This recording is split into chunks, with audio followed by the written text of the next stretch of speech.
Welcome back. Welcome in. This is Country Roads Confidential at earsports.com. I am Mike Casaza, getting back on track here for spring football. I had the audacity to take a day off, Chris Anderson. Turn into news. It did turn into news. How about that? On not only on our message board, but also during the Neil Brown press conference, who, by the way, double-sided here with you and this Neil Brown press conference. Started off with the Mike special, first person that he brought up as a standout performer through the first week of practice, a long snapper, and then ends it by asking about your trip to the Bourbon Trail. Mm-hmm. Yeah. So I learned a little bit this weekend. I learned a lot this past weekend, actually. Did go away, trip planned, rescheduled, all that stuff. Couldn't help it. Had to miss a day of football. As luck would have it, one of the days it's open to for 30 minutes Saturday? Is that right? Yep. But we'll get into some of the things that did happen. That's the reason we're here today. But I was under the impression that Neil Brown was from Danville, Kentucky. I know he's from Kentucky, and I knew that he played at Danville, and I didn't really get myself into the elementary education of the football coach I covered back when I was getting to know him, but I knew he's a really big deal in Danville. Born in Bardstown, which is where I was staying. And I did not know that, but I was made aware of that a couple of times during the weekend. There is no plaque. There is no statue yet. I do know some Chamber of Commerce people now that I've been there and rubbed some elbows with people. So listen, Neil administration, if you want to make it happen, I know some people. I've been to Bardstown more recently than Neil has, so I can make this happen. The popularity of the head football coach will rise and fall based on what happens in the 2022 season. Getting ready for the fall is what the spring is about. That's a point Neil Brown made today. Like, hey, we use the spring to prepare for the fall. That means personnel, plans, opponents, all that stuff. Fluid process, Chris, though. I think you've heard that roughly 3 million times before. This is fluid. As luck would have it, a whole lot has happened since the last time we talked.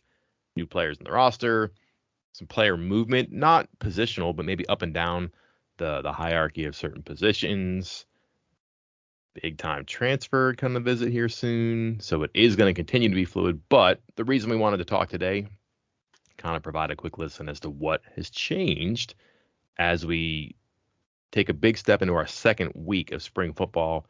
And I don't know, Chris, when do you think things heat up when it comes into spring football? Is it when that second week ends and that third week begins? Like, you've been through it twice. You've done the 3-day install twice.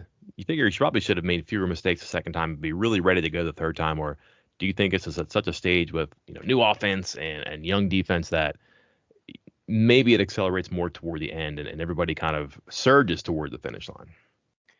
I think the biggest, the breaking point for me, or the point when maybe the coaches really get an idea of what's going on with this team and what they have, is that first scrimmage. Not the one that we get to see, not the one that usually anybody gets to see, really, but they start playing. They treat one of those days, usually, the second Saturday after they've had at least a couple practices to have full contact pads, and they bring out actual referees, or at least have GAs act as referees and try to run. I mean, they run situational drills. They're not like, put 60 minutes on the clock and let's play a game kind of thing. But it's different situations with actual plays, with actual situations. And I think that's when you start to get a sense of what's going on. It's kind of about halfway through spring, because then they can make some adjustments, move some guys around, maybe say, okay, we need to give this guy more reps. I think we have something going here. Maybe we try this guy out there, and so on and so forth. So I think we're not there yet, but I think it's coming in the next few days. Is that Saturday scrimmage? Yeah, I think that should be. Usually it's that second Saturday, but I thought I believe during his press conference today, Neil Brown said they might try to do that Thursday, some of that stuff on Thursday. I mean, that would only be the second day of full pads, which might be kind of early, but maybe he wants to get more of that. Maybe he wants to get more game-like reps in for these guys. Yeah, 15-minute period, ball on the ground today. Just go out and run some plays. First time they did it. I did see some officials in the parking lot leaving as we were arriving, so that was kind of a tip-off that things were moving here. But, yeah, that's a big deal, because you install it for 3 days, and then the first day of the second week, day 4, all right, now we're going to do it. So you better have listened and learned during the first 3 days, and I would imagine the film is really useful today, maybe Saturday, too. It didn't sound like Saturday was especially smooth, but Mistakes are bound to happen. Mistakes have to happen far less frequently as you move along, and that's going to be the decision making factor in some of these positions, or at least like who goes where or who's higher than another person, and probably no more so is that true than a quarterback. Which let's get into it. Nico Marchio had his welcome to college football moment Saturday. I did pick up my phone Saturday night just to see maybe what had happened, had I missed anything. One DM that I got, not from you. So that wasn't you that called me at midnight on Saturday night? No, I don't think so. But no, I was so excited. No, but it could have been from you, and the content was that it just wasn't a good day for Marchio. I don't know what's the quantity here, because I've heard just he threw some interceptions. You heard numbers. Yeah. 3? Yeah. I was gonna say I think it was, Saturday was his day, right? When they were going through the order of seniority, where Garrett Green got day 1, Will Crowder got day 2, which was Thursday, and then Nico was supposed to be working with the first team on Saturday. And I'm told that it was a rough go. And that was the very first thing I heard when I was poking around trying to hear how things went in practice. Again, we only got 30 minutes, so a lot of this was secondhand information, but good sources will say. And it was a rough day for Nico, is what I was told. I was told by one person that it was 3 interceptions in about 15 minutes, and I checked that with a second person who told me, quote, at least 3. Neil Brown didn't give numbers there, but noted, as you mentioned, that Saturday was his welcome to college football day, I believe was how he phrased it, which is to be expected. As Neil Brown noted, he should be getting ready for prom right now.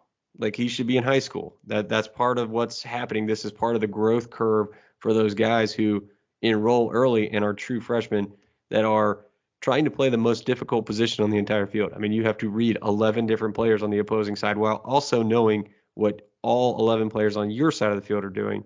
So it's a lot to take in, especially when you're making that jump from high school to college, because Nico played a pretty tough schedule for high school, a really tough schedule for high school. But, and this is why I laugh at all those people who say a really good high school team could beat a bad college team, or a really good college team could beat a bad NFL team. Those really good high school teams that he played, they might have 4 FBS caliber players on their defense. Maybe, like really good teams might have 4. Now he's playing a team that has 11 FBS, defenders against on the other side of the ball. So it's still a tough transition, no matter how tough his schedule was in high school. He's going to have dips like that. And again, is one practice. By all accounts, he was okay Tuesday, okay Thursday. So Saturday, not great. Today, I've heard some more mixed results. But again, this is the second week for the 4th practice for a true freshman that should still be in high school. I'm not too worried about it. Just going to take some time to grow with that. Yeah, and I hope that people can maintain the point that you made, which was that he was first on Saturday. And look, that may sound bad. Boy, they put him in the driver's seat, and he couldn't keep it right at center. Okay, that's fine. Man, the difference between the first defense and the third defense on this roster, extreme. That first defense is going to be good, and I would say very fast in the back. They're not going to do a whole lot to try to confuse Marchio that first day, I don't think. That third day, I should say. So it's going to be just fast back there, and they're going to be in spots, and they're going to get from A to B quickly. So there's certainly potential for mistakes, but that first defense is probably a good distance from the second defense too. So if his first 2 days were against the third and second defense, that's a big step up for the first defense. I'm not cutting him slack. I didn't see it. I've only heard things, and who knows where the truth is there. But you could certainly see a situation where a guy's amped up to go the first time. And by the reports were that the picks came early too. So maybe he just had the adrenaline up, and maybe he was trying to make something happen. Who knows? But again, he was staring at a pretty good defense. It's a good defensive line, fast linebackers, fast secondary. The 2 corners sound like they're doing pretty well right now too. So listen, that just may be the way that happened that day. Neil Brown did say he bounced back better, so we'll see too. Offensive line, it really sounds like they found 6. Left to right isn't much of a surprise right now, with Milam settling in at left tackle. Frazier's been exemplary. Brandon Yates, by all accounts, has done his job at right tackle. They do have something to think about with Jordan White, though. That's something that we heard early on, that the winter was great for him. That was something that Brown echoed, and he's like right there right now in that number 6, number 7 spot for them. How do you get him in? And when he plays, does he come in for Nestor? Does he move Nestor out to right tackle? And if it really works out, Nestor at right tackle over Brandon Yates? We'll see. I don't know, but that's a development they had to have. I think if you looked at one of those things, yeah, got to get a quarterback. Let's figure out, running back. The obvious ones, listen, they're on a shelf by themselves. When you look at really important matters that are not going to get a lot of headlines, that depth, that 6, 7, maybe even 8 on the offensive line, huge. And for him to be doing his part right now, I think that's a significant stride for them. Yeah, absolutely. I think I'm curious to see when and how healthy Doug Nestor is and when he's going to be out there fully and where he goes once he gets out there. Because I just don't know if this is a temporary thing, as you noted with Jordan White and what they're going to do on that right side. Anything else catch your eye here? Yeah, I like that they're sticking to we put Wyatt Milam on the left-hand side because he's left-handed thing. I appreciate that. It's true, right?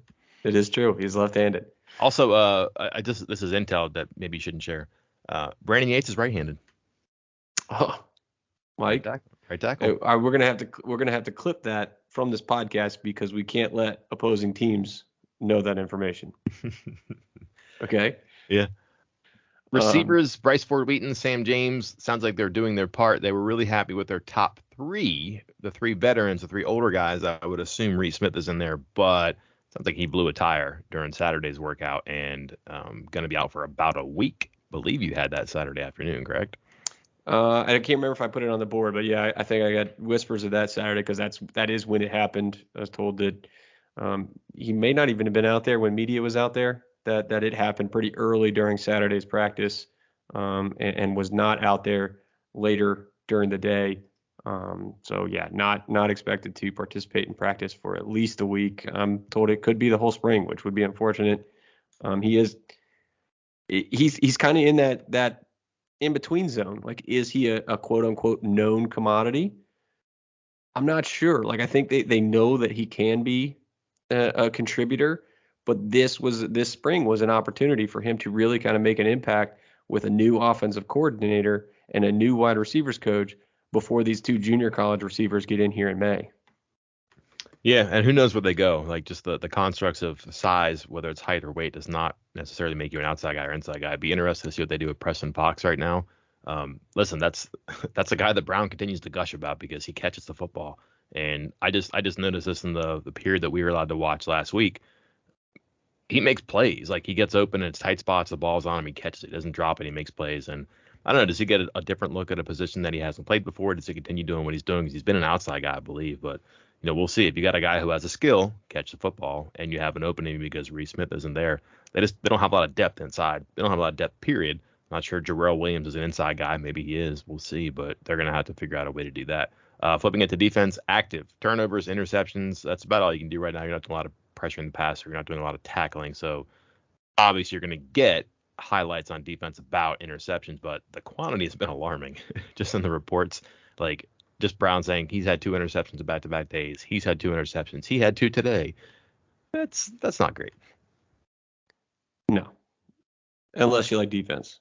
Then maybe it's good.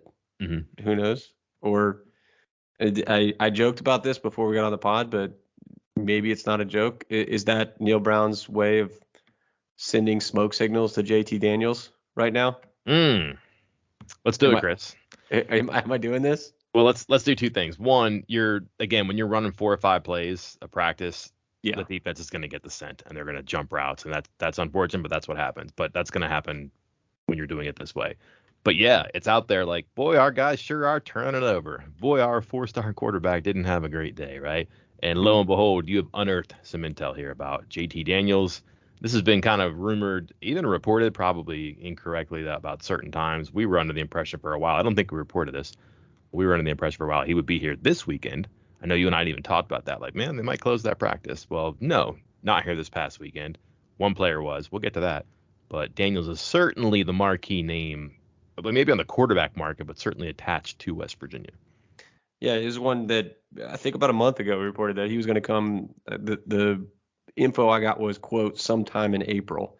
And as we got into spring ball, there were some reports that it might be this past weekend, which was obviously not April. And yeah, I think I was under the impression that it could be this weekend, but then Tom Loy from our Notre Dame site, who who has a long history of covering a lot of top quarterbacks and had covered Daniels out of high school. He goes to the QB collective and a lot of the QB retreats to cover them for 24/7 Sports. So he builds a lot of relationships that really prove to be beneficial for this type of information. And he passed along that their plan, the Daniels family plan currently, is to come on April 9th, which is 2 weekends from now. We'll be a little further into spring practice. Still open to the possibility of coming up this weekend, but it's sounding like maybe next week, the weekend after. So one way or another, it sounds like Daniels is coming to West Virginia in the next 2 weekends, and then his decision will come not long after that. He is, graduating in May, enrolling at the new school in May. So it's a choice that he's going to be making in the next month. So I think we're definitely, quote, on watch right now. Much quicker turnaround time for the now former North Dakota State linebacker, Jasir Cox. I don't think he's going to be a linebacker here, Chris, is he? He visits Saturday. He pulls the trigger yesterday. So, again, this happens in just a number of hours, 2 days, I think. So, visit. He's here for a while. He goes home. He says, yep, got it. All the tweets are, let's go. Everybody's happy about this. But we podcasted about this. We released it Monday morning. What are they going to do? We both said linebacker, secondary. Which one does this cross off the list? Can we say both? I guess. And that's the best part of it. Because he listed in a linebacker in our system, listed as a linebacker on the North Dakota State website, in their media guide, in their depth chart.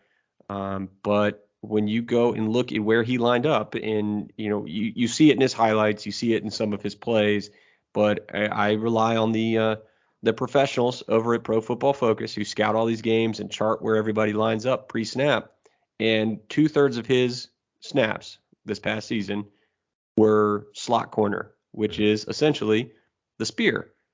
And as you noted in your story, this jives with exactly what Neil Brown said earlier this spring, talking about trying to get bigger at that spear position to help against the run game.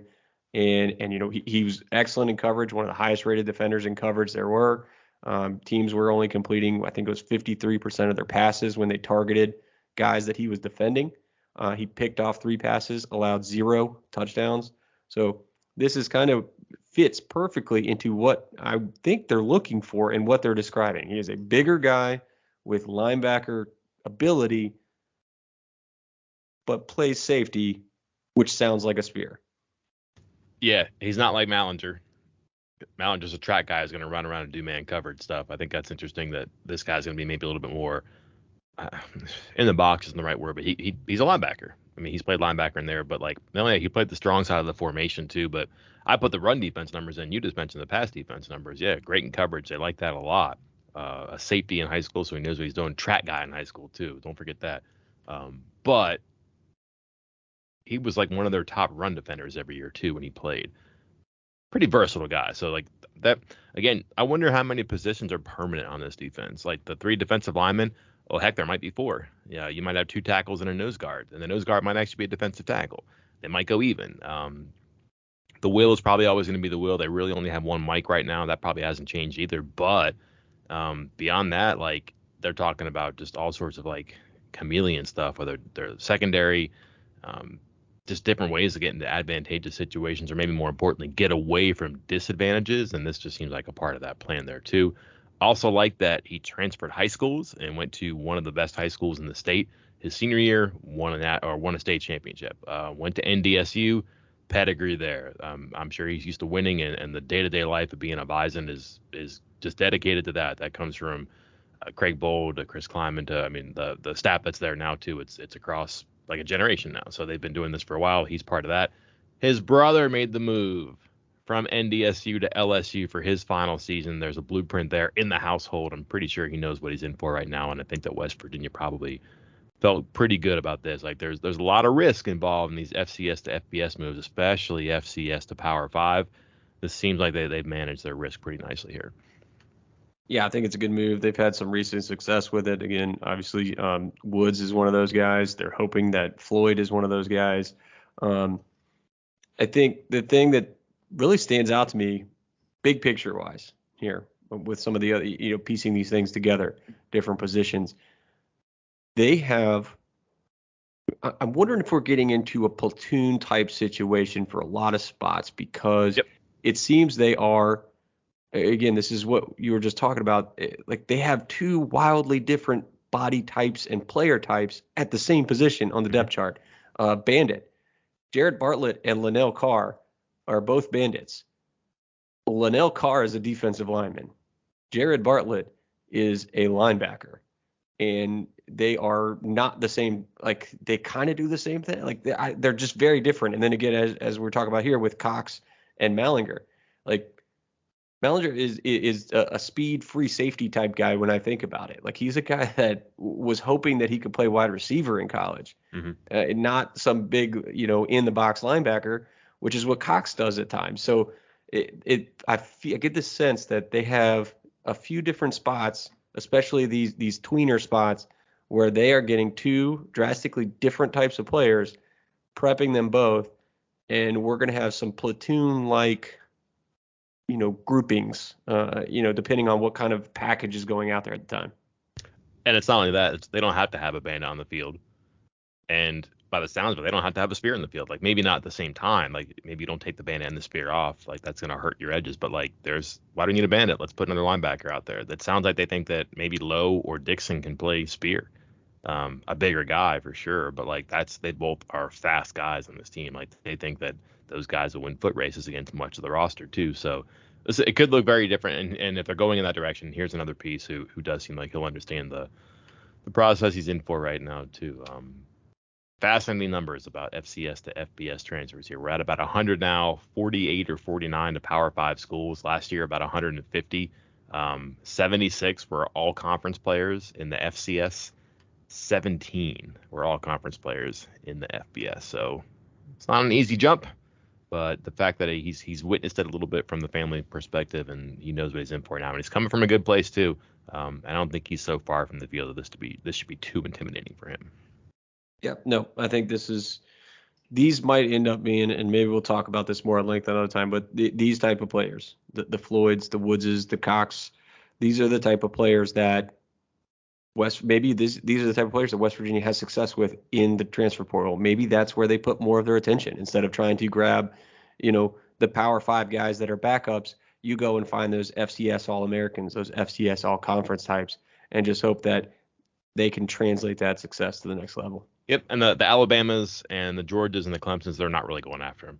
It's a lot of Nebraska this year, but the concerning part there is you had about 30 of these kids in 2019, about 100 in 2020, 150 last year, down to about 100 this year too. So maybe that's just because you don't have all the extra year players. Maybe that was like the 1 year jump last year because everybody had that extra season.